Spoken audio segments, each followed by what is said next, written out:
Hello everyone. जो question आप देख रहे हैं, ये क्वेश्चन हमारा जैम 2024 का है। क्वेश्चन 2 मार्क्स का है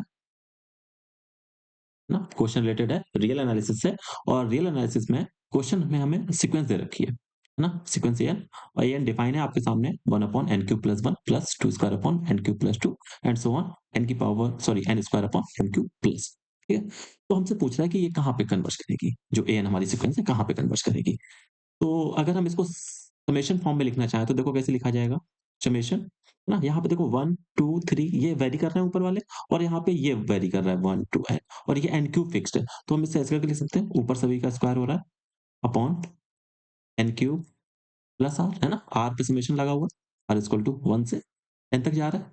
तो एक्चुअली जो ये क्वेश्चन आपको सीक्वेंस का दे रखा है, ये क्वेश्चन सीरीज का है हमारे फॉर्म में। तो सीरीज हमें देख भी रहे हो, summation r square upon N cube plus r, और है ना आर 1 से एन। ठीक है? तो हमसे पूछ रखा है ये कहाँ पे कन्वर्ज करेगा। बेसिकली इसका मतलब है कि जब हम इस पे लिमिट लगा देंगे, तो ये इसका मतलब है कि limit n tends to infinity summation r equal to 1 to n r square upon N cube plus r, ये कहाँ पे कन्वर्ज करे। ठीक है? तो क्वेश्चन हमारा ये है, जो कि उसने सीक्वेंस के फॉर्म में दे रखा है। ठीक है? कोई खास फर्क नहीं पड़ता। तो अब इस टाइप के क्वेश्चन करने के लिए हमारे पास सबसे जरूरी है कि हमें रिजल्ट पता होना चाहिए। तो कभी भी आपको इस टाइप का क्वेश्चन दिखे जिस समेशन की फॉर्म में हो और इसमें एन स्क्वायर मतलब इस टाइप का कुछ भी दिख रहा हो, तो हमारे दिमाग में दो रिजल्ट आने चाहिए। तो हम लोग पहले रिजल्ट डिस्कस करते हैं कि भाई रिजल्ट हम लोग कौन कौन से इसमें यूज करेंगे। ठीक है? तो रिजल्ट हम देखते हैं, बताते हैं। रिजल्ट, पहले रिजल्ट की बात कर रहे हैं। हमने एक रिजल्ट पढ़ा होगा, देखो क्या है। Limit n tends to infinity 1 upon n summation r equal to pi n से पाई एन, है ना? ये एन का फंक्शन है, कुछ भी हो सकते हैं, और f of r upon n. अगर इस टाइप का हमें कुछ क्वेश्चन में दिख रहा है, क्या limit n tends to infinity 1 upon n, यहाँ पे 1 अपॉन एन जरूर दिखना चाहिए, और आर पे है, हमारे जो समेशन है वो आर पे है, और कोई भी फंक्शन एन का हो सकता है, और f of r upon n. तो इससे हम सीधा इंटीग्रेशन की फॉर्म में चेंज कर सकते हैं। क्या इंटीग्रेशन हो जाएगा हमारा? ए टू बी, है ना? एफ ऑफ जो आर अपॉन है ना उसको एक्स, और साथ में dx। तो ये वाला क्वेश्चन सीधा इंटीग्रेशन फॉर्म में कन्वर्ट हो जाएगा, और हम इजीली इस इंटीग्रेशन को सॉल्व कर सकते हैं। जहां पे जो लिमिट होंगी वो क्या हो जाएगा, वेयर ए इक्वल टू क्या हो जाएगा हमारा, लिमिट एन टेंस टू, मतलब जो इंटीग्रेशन की लिमिट है वो कैसे निकालेंगे, limit n tends to infinity, जो है ना लोअर लिमिट निकालने की बात कर रहे हैं, तो लोअर वाला फंक्शन ले लेंगे फाई एन अपॉन एन, इस लिमिट को सॉल्व कर लेंगे ना। कुछ भी यहाँ पे फंक्शन दे रखा हो फाइन अपॉन एन, तो वो ए निकल आएगा। और ऐसे ही वी निकालने की बात करेंगे तो कहाँ से आ जाएगा ये, limit n tends to infinity ऊपर वाला फंक्शन साइन अपॉन है, तो यहाँ से हम लोग ए भी निकाल लेंगे। तो हमारा जो ये जो समेशन की फॉर्म में क्वेश्चन होगा वो पूरा इंटीग्रेशन में चेंज हो जाएगा, और इंटीग्रेशन में चेंज होते ही ये आसानी से हो जाएगा। ठीक है? इस पे अगर हम एक बार बताएं तो बेसिकली हमें क्वेश्चन में दे रखा होता है, हमें क्वेश्चन में मोस्टली 1 से n समेशन दे रखा होता है। तो अगर हम इसे इंटीग्रेशन में चेंज करेंगे तो क्या हो जाएगा, देखो नीचे वाला 1 है, तो यहाँ पे जैसे ही 1 अपॉन n करेंगे, limit n tends to infinity कितना आ जाएगा, 0। ऐसे ऊपर वाला n है, तो ऊपर n upon n cancel out हो जाएगा, 1 बचेगा, तो लिमिट टेंड्स टू इंफिनिटी ये आ जाएगा। तो अगर इस टाइप का क्वेश्चन हो 1 से n, तो हमारी लिमिट कहाँ से बन जाएगी, 0 टू 1।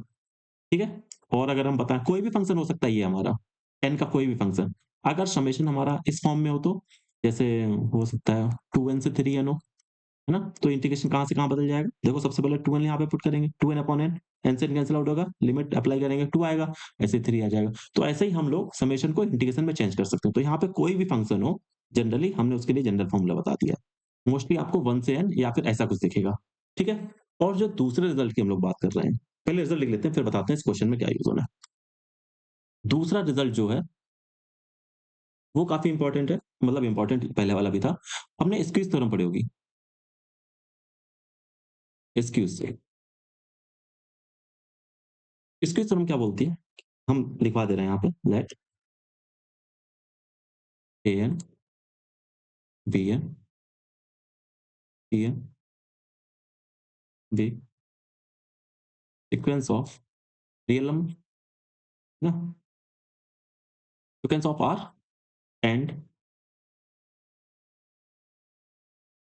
गिवन जो ए एन है हमारा, जो ए एन सीक्वेंस है वो बी एन और सी एन के बीच में फॉर ऑल है, एंड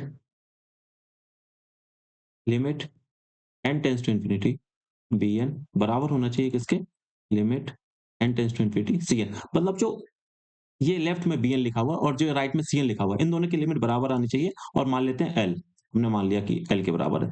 देन रिजल्ट ये है, then limit of n tends to infinity An, ये भी L ही होगा। ये है हमारा रिजल्ट। क्या है कि हमारे पास कोई भी 3 सीक्वेंस है, रियल नंबर की हैं, ठीक है? जिससे कि ये वाली इनइक्वालिटी होल्ड कर रही है फॉर ऑल n, है ना? an बीच में है, तो बीच वाले की लिमिट अगर आस-पास वालों की लिमिट सेम है, तो जो बीच वाले की लिमिट होगी वो भी उसी के बराबर हो जाएगी।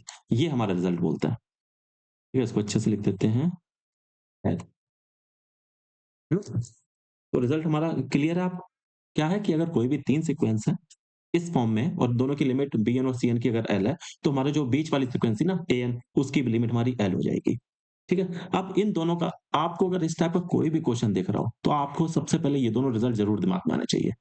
अब इस वाले क्वेश्चन में क्या यूज़ करेंगे देखिए, हमने ऐसे समेशन फॉर्म में लिखा, तो देखो ये दिख रहा होगा कुछ, इस वाले फॉर्म का। लेकिन हमको यहाँ क्या चाहिए था? 1/n भी चाहिए था, है ना? और यहाँ पे जो फंक्शन बनना चाहिए वो R/n टाइप का बनना चाहिए।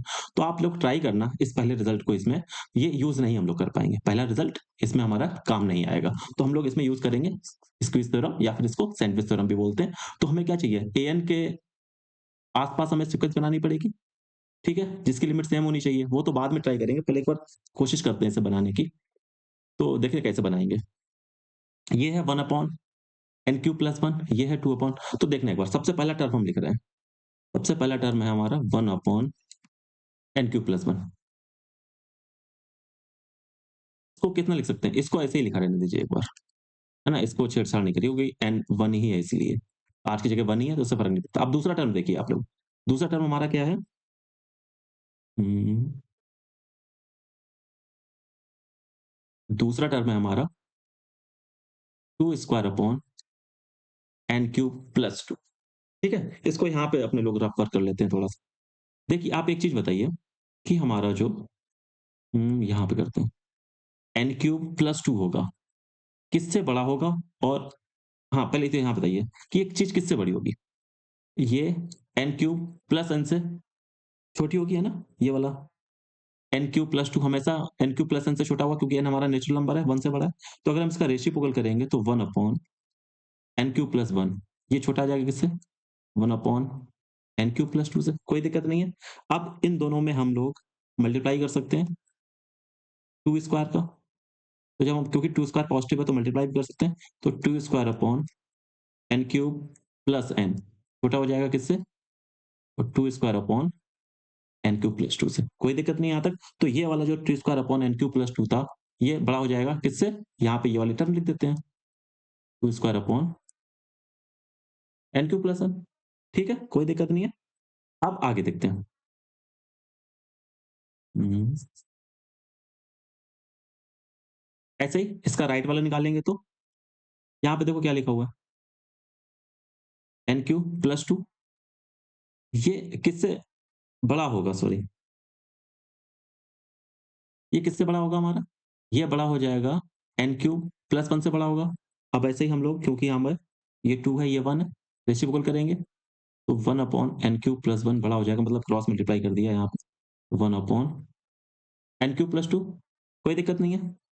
अब ऐसे यहाँ पे भी हम लोग 2, क्योंकि 2 स्क्वायर का मल्टीप्लाई कर सकते हैं, तो यहाँ पे जब 2 स्क्वायर मल्टीप्लाई करेंगे, तो ये वाला रिजल्ट निकल के आ गया हमारे पास, ये 2 लिखा हुआ है ना? तो यहाँ पे 2^n³ + 2 छोटा हो जाएगा किससे? 2^n³ + 1 से। तो इसे हम लिख सकते हैं 2^n³ + 1 से, है ना? उम्मीद है आपको ये वाला टर्म समझ में आ गया होगा।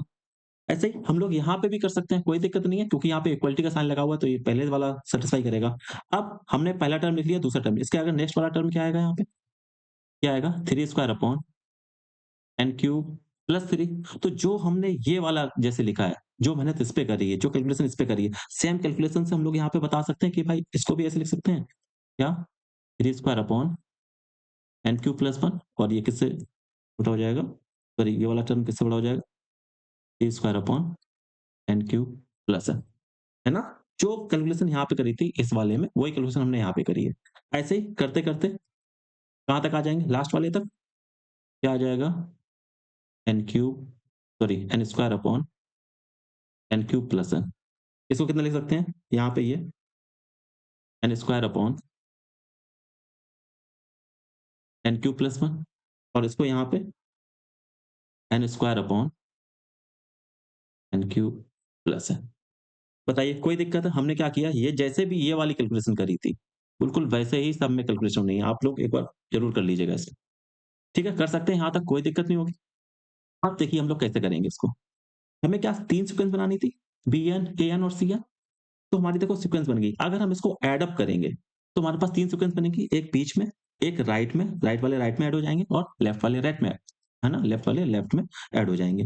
तो देखते हैं बीच वाले अगर सीक्वेंस को हम ऐड करेंगे तो क्या आएगा? सबसे पहला टर्म ये वाला आएगा, फिर 2 square upon n cube plus 2 आएगा, फिर 3 square upon n cube plus 3 आएगा एंड सो ऑन। तो ये वाली जो सीक्वेंस बीच में ऐड करेंगे वो an ही तो बन जाएगी हमारी। ठीक है? तो अब देखो कैसे लिखते हैं यहाँ पे, an बीच में। देखो राइट में क्या आएगा? राइट में देखो आप एक बार 1 अपॉन n क्यूब प्लस 1, इसमें भी देखो 1 अपॉन n क्यूब प्लस 1, सब में 1 upon n cube plus 1 common नहीं आ रहा है। देखो राइट वाली सीक्वेंस हम कैसे लिख पा रहे हैं? हमने क्या किया, सभी में 1 upon n cube plus 1 common आ रहा था हमारा। तो यहाँ पे बचेगा क्या? सबसे पहले वाले में 1 बचेगा, फिर 2 square, 3 square and n square तक जाएगा। ये क्या बचेगा? 1 प्लस 2 square plus 3 square and so on, ये कहाँ तक जाएगा? n स्क्वायर तक। लिख सकते हैं। ऐसे ही लेफ्ट में बात करेंगे तो लेफ्ट में देखो 1 upon n cube plus n, sorry यहाँ पे n आएगा, है ना? 1 अपॉन, है ना? ये वाला रिजल्ट होल्ड कर जाएगा, कोई दिक्कत नहीं कर रहा है इसमें। 1 upon n cube plus n, ऐसे ही 1 upon n cube plus n, 1 upon n cube plus 1, 1 upon n cube plus n। ये सभी में, है ना, कॉमन आ जाएगा। तो इसको देखो कैसे लिख सकते हैं, 1 upon n cube plus n और यहाँ पे भी वही बचेगा 1 प्लस 2 square and so on n square. तो ये हमने, ये जो यहाँ पे कैलकुलेशन करी थी, उससे हमने ये an को बीच में लाके लेफ्ट और राइट वाली सीक्वेंस बनाई। ठीक है? अब देखो हम यहाँ पे कहाँ स्क्यूज थ्योरम को अप्लाई कर सकते हैं। देखो an, bn, cn हमारे पास 3 सीक्वेंस है रियल नंबर की, जहाँ पर an, bn और cn के बीच में। तो हम इसको अगर bn मान लें और इसको cn मान लें तो काम करेगा। अब बस इसमें लिमिट निकालने की देर है। अगर bn और cn की लिमिट l हो जाएगी, तो हम बोल पाएँगे an की लिमिट भी हमारी l है। तो बस अब इस पे कैलकुलेशन करनी है, इसकी लिमिट निकालनी है। तो देखो क्या आ जाएगा, an upon 1 upon n cube plus 1। ये क्या हुआ है? समेशन है फर्स्ट n नेचुरल नंबर के स्क्वायर का। तो इसका फॉर्मूला हमने पढ़ा होगा, क्या फॉर्मूला होता है हमारा? n, n plus 1, 2n plus 1 upon 6। ठीक है? ऐसे ये वाला फॉर्मूला यहाँ पे भी अप्लाई कर देते हैं। तो क्या आएगा? n, n plus 1, 2n plus 1 upon 6 और साथ में ये वाली चीज़ भी लिख देते हैं, n क्यूब प्लस n। इसकी लिमिट निकालने की कोशिश करते हैं। तो लिमिट निकालने के लिए देखो क्या करेंगे, इसमें से n ऊपर से कॉमन आ जाएगा, है ना? n ऑलरेडी यहाँ से कॉमन ले लेते हैं, यहाँ से कॉमन ले लेंगे तो क्या आ जाएगा? n क्यूब कॉमन आ जाएगा, यहाँ कितना बचेगा? 1 प्लस 1 अपॉन n, यहाँ कितना बचेगा? 2 प्लस 1 अपॉन n अपॉन में 6। यहाँ से भी n क्यूब कॉमन ले लेते हैं, n क्यूब कॉमन लेंगे तो यहाँ कितना बचेगा? 1 प्लस 1 अपॉन n स्क्वायर। ठीक है? an और यहाँ पे देखते हैं, यहाँ से भी वही काम करना है, n क्यूब कॉमन ले लेते हैं।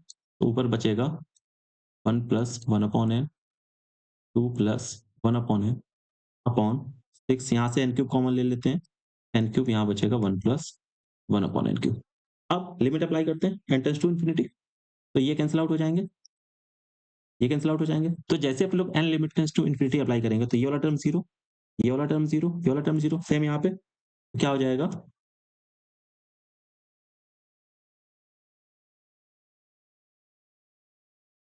On taking limit n tends to infinity. तो यहाँ पे देखो क्या बचेगा? ऊपर 2 अपॉन 6 बचेगा, है ना? ये टर्म 0, ये टर्म 0, ऊपर 2 बचा रहेगा, ये वाला टर्म 0, नीचे 6 बचा रहेगा। यहाँ पे limit n tends to infinity an, यहाँ पे देखो क्या बचा रहेगा? ये वाला टर्म 0, ये वाला टर्म 0, ये वाला टर्म 0, यहाँ पे भी 2 अपॉन 6 बचा रहा। अब देखो हमें दिखने लग गया कि भाई हम यहाँ पे स्क्विज़ थ्योरम को, बिल्कुल स्क्विज़ थ्योरम का रिजल्ट यूज़ कर सकते हैं। स्क्विज़ थ्योरम का रिजल्ट क्या बोलता है कि अगर दोनों की लिमिट बराबर आ जाए, है ना? bn और cn की l के बराबर आ जाए, तो an की लिमिट भी हमारी क्या हो जाएगी? l हो जाएगी। तो यहाँ से देखो दोनों की लिमिट सेम आ रही है, 1/3, 1/3। तो अपन लोग क्या बोल पाएँगे? बाय स्क्विज़ थ्योरम हम लोग क्या बोल पाएँगे? Limit n tends to infinity an किसके बराबर आ जाएगा?